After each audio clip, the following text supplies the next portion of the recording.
Binabasa ko lang ito at magbibigay lang ako ng reaksyon na sana totoo. Kailan kung fake news, sorry na lang. Ito ang di umano pahayag ni Sara Diskaya. Hinamon niya. Galit siya sa presidente. Tinawag pa niya ng pangalan Mr. Adictos. Sabi niya, "Hoy, Adictos, ang aristuhin mo si Romualdez, Yusek Jojo Cadiz na bata mo sa DOJ na bagman, pati yung kalbo na si Yusek Calatrava na bayaw ni Romualdez. Alam mo, BBM, kahit ipakulong mo lahat ng tao, pero kung si Romualdez hindi mo magalaw, tandaanan mo, Mr. Adictos, walang maniniwala sa iyo. Nanay mong kurap lang at asawa mong mukhang palaka na coke user lang ang bibilib sa pagkangagba mo." Ito ang balitang dapat malaman ng taong bayan na pilit tinatago at pilit ayaw di umanong ipalabas ng mga bayarang media sa palasyo, kamara at senado sa publiko.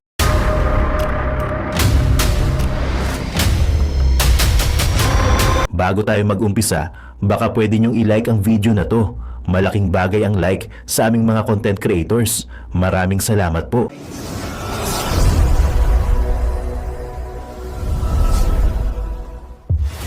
Reaction, opinion, itong post ng The Best ka Inday Sara at saka Janeta Vlog. Okay, so pahayag ito di umano ni Sara Diskaya. Napakatapang na pahayag. I'm not sure kung totoo bang pahayag niya ito. Baka fake news. Unahan, disclaimer na lang Binabasa ko lang ito at magbibigay lang ako ng reaksyon na sana totoo. Kailan kung fake news, sorry na lang. Ito ang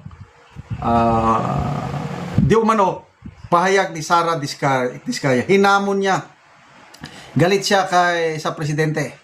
Tinawag pa niya ng pangalan Mr. Adictos. Sabi niya, "Hoy, Adictos, ang aristuhin mo si Romualdez, Yusek Jojo Cadiz na bata mo sa DOJ na bagman, pati yung kalbo na si Yusek Calatrava na bayaw ni Romualdez. Alam mo, BBM, kahit ipakulong mo lahat ng tao, pero kung si Romualdez hindi mo magalaw, tandaanan mo, Mr. Adictos, walang maniniwala sa iyo. Nanay mong kurap lang at asawa mong mukhang palaka na coke user lang ang bibilib sa pagkangagba mo." Sabi naman.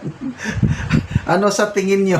Totoo bang pahayag ito ni Mrs. Sara Diskaya? Parang halos hindi ako makapaniwala.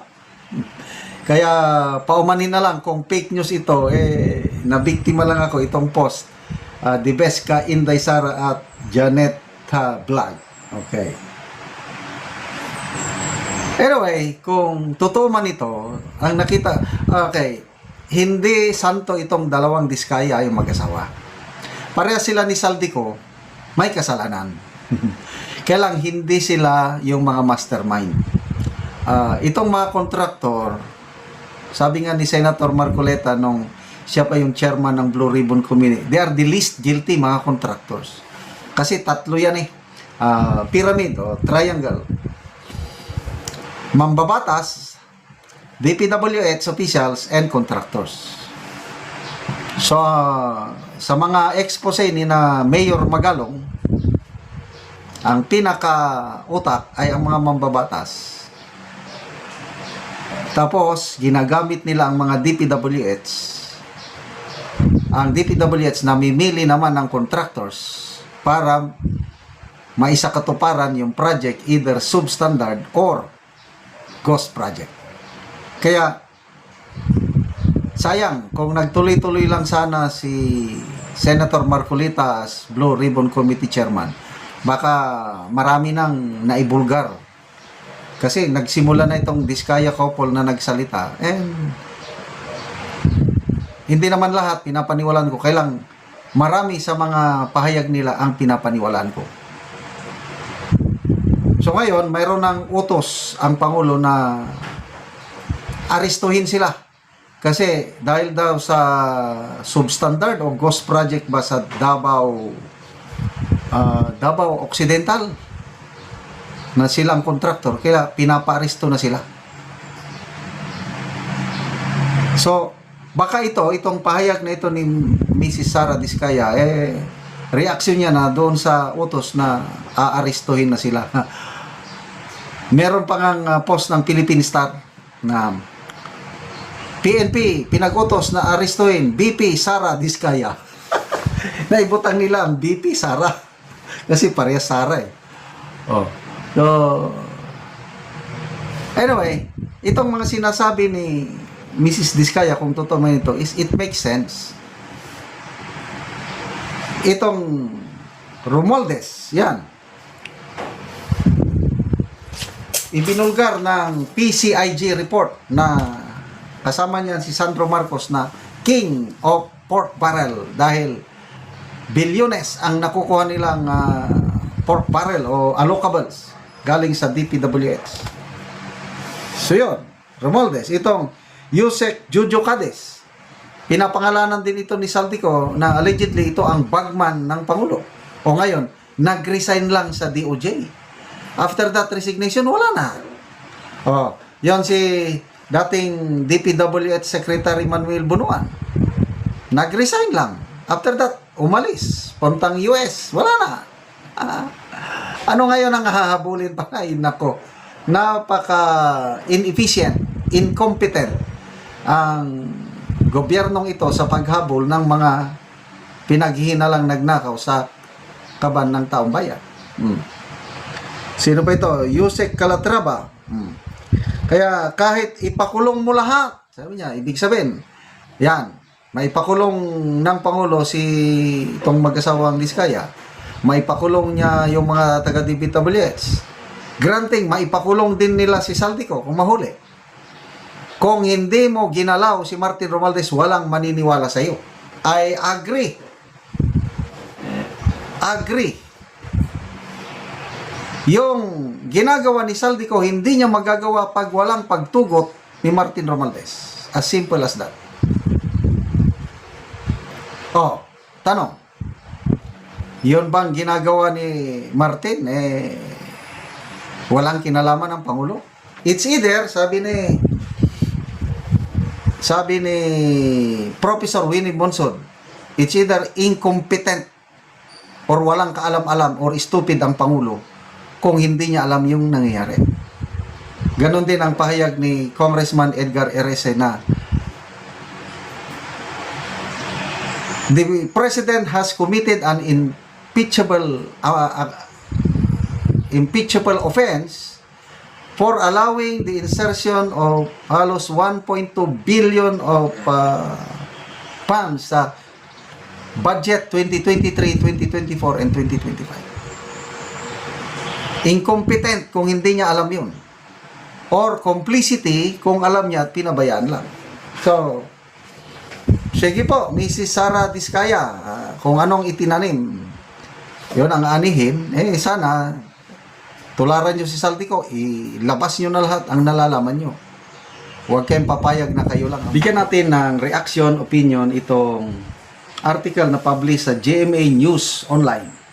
Isa na naman itong sampal sa mukha sa administrasyong ito dahil data mismo sa gobyerno, Philippine Statistics Authority, lumalabas, dumarami ang bilang ng mga unemployed Filipinos. Title, Jobless Filipinos rose to 2.54 million in October 2025. Philippine Statistics Authority. Yeah. The number of Filipinos without jobs or livelihoods increased to over 2 million in October 2025 according to the results of the Philippine Statistics Authority latest labor force survey. At a press briefing on Wednesday, PSA Chief and National Statistician Claire Denise Mapa reported that unemployed persons ages 15 and above rose to 2.54 million from 1.96 million in September 2025. So, nag-increase po ng halos 600,000. Tama? Kasi 1.96 million noong September, September 2025, after 1 month, October of 2025, 2.54. So, dumami. Sobra kalahating milyon ang nawalan ng trabaho. Ano pa? This was also higher than the 1.97 million unemployed individuals in October of 2024. So after 1 year, ayun. So biglang tumaas as a percentage of 51.16 million participants in the labor force who are actively looking for labor opportunities during the period. The number of jobless persons translated to an employment rate of 5%, up from 3.8% in September of 2025. So 3.8 to naging 5%. Ano pa? This means 50 in 1,000 individuals do not have jobs or livelihoods during the period. The number of employed persons, however, increased year on to year. Anyway, ito kasi, bakit biglang tumaas, ano? 600,000, ang laki. Dahil na ito na yung outcome ng flood control scandal na nawala ng tiwala ng mga investor sa bansa. Walang pumapasok o kung meron man kakaunti. Sabi nga ng governor o head ng Employers Confederation of the Philippines, before daw pumutok ang iskandal nitong corruption sa flood control, marami-rami pa naman ang mga foreign investors na nagtatanong o bumibisita sa Pilipinas, naghahanap ng investment opportunities. Ngayon daw is wala na, as in zero. Sino ba naman ang gustong mag-invest sa isang bansa katulad ng Pilipinas ngayon? Kaya nga, dahil sa wala nang bagong investor, walang makreate na bagong trabaho, plus ang iba umaalis pa, talagang magre-resulta na unemployment. So, ano yung sinasabi ng administrasyon na bagong Pilipinas? Ano yung sinasabi ng Pangulo na ang kanyang pangarap malapit ng matupad? Ano yung pangarap niya? Yung walang magugutom na pamilyang Pilipino. Paulit-ulit niyang sinasabi niyan. Talagang very, in fairness sa Pangulo, very consistent siya sa kanyang legacy project o legacy program. Pangarap ko talaga na at the end of my term, wala nang magugutom na pamilyang Pilipino. Para may sa katuparan ang pangarap ng Pangulo, di ba dapat magkaroon ng trabaho? Kaya kung nagkakaroon ng trabaho ang pamilyang Pilipino, ay talagang may makakain dahil may sweldo. Paano ngayon? Dumarami yung walang trabaho. Anong resulta sa pagkain? Ay di, ang resulta nun, padami ng padami ang bilang ng pamilyang Pilipinong nagugutom. Kaya nga, sa survey pa rin ng survey na ito ng SWS, tumaas ang bilang ng nagugutom na Pilipino. Ito naman is nung second quarter of this year, nasa 16.1% ang nagsabi naka-experience sila ng gutom. Tumas itong September na survey, naging 22% na ang nagsabi na naka-experience sila sa gutom. So, yung joblessness at saka gutom, nagkakasama yan. Habang pakaunti ang trabaho, dumarami ang mga unemployed persons, normal, natural, padami ng padami ang bilang ng nagugutom na pamilyang Pilipino. Pati yung yung poverty rate tumataas din. Sa survey ng SWS, tumataas ang So, ano ang kinabukasan ng Pilipinas? Sabi ni Executive Secretary Ralph Recto, better days are ahead daw sa Marcos administration. Inaamin nila na nalugmok ang ekonomiya ngayon dahil nga sa flood control scandal. Kailang makakabawi daw next year. Sige, tignan natin. Sana magdilang anghel ang Executive Secretary, sana magdilang anghel ang Pangulo na magkatotoo sabi niya na at the end of his term, wala nang magugutom. Paano kaya mangyari yun? Ama naming Diyos na makapangyarihan sa lahat, salamat po sa iyong pagmamahal na hindi nagmamaliw. Sa gitna ng kaguluhan sa aming bansa, turuan niyo po kaming magtiwala sa iyong hustisya at hindi sa hustisya ng tao. Linisin niyo po ang aming mga puso at ituro niyo po ang tamang daan ng katotohanan at pag-ibig. Tulungan niyo po kaming maging ilaw sa gitna ng dilim at ipakita sa mundo na may pag-asa pa sa pangalan ng aming Panginoon Hesus. Salamat po sa pag-ibig po ninyo at salamat sa pagdinig ng aming mga panalangin at iligtas niyo po kami. Sa pangalawa po niyong pagparito at patawarin po kami sa lahat ng aming mga pagkukulang at pagkakasala sapagkat ito po ang aming samutiling sa matamis na pangalan ng aming Panginoon Hesus. Amen. Sa lumang silid, mag-isa kang tahimik. Walang kamera, palakpak ay wala na. Ngunit sa bawat pader ng bayang iniwan mo, may pangalan mong di na mabubura.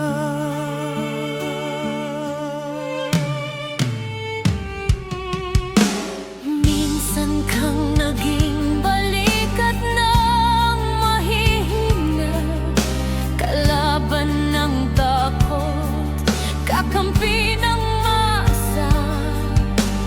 Di mo man laging nasabi ang tama, pinili mong ipaglaban ang madla.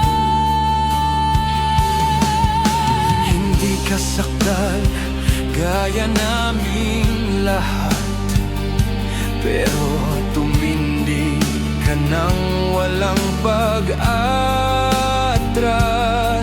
At ngayong pagod ka na, tatay, kami naman ang sasalo ng bawat bigat.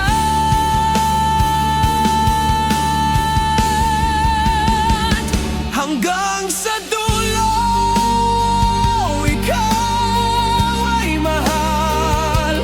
Kahit papagod na ang iyong katawan, tatay, salamat sa iyong paglaban.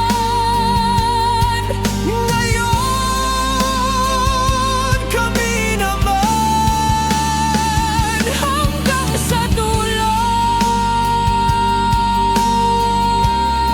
Di ka namin iiwan. Ang kwento mo'y dala ng bayan.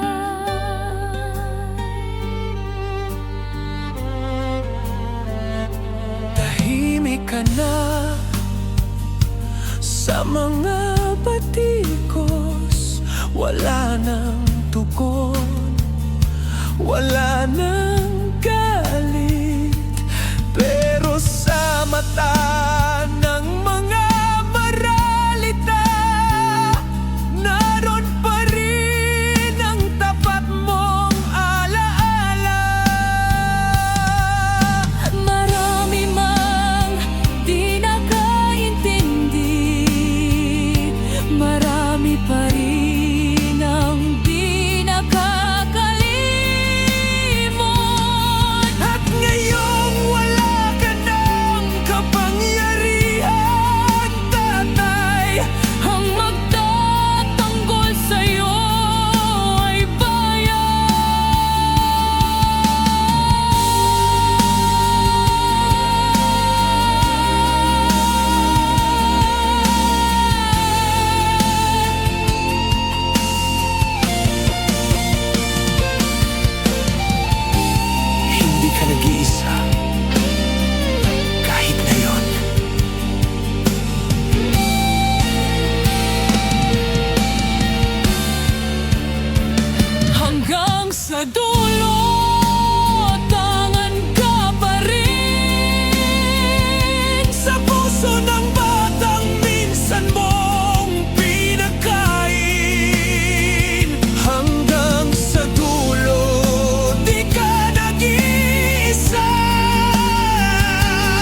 At yun na nga mga kababayan, ano na ang masasabi mo?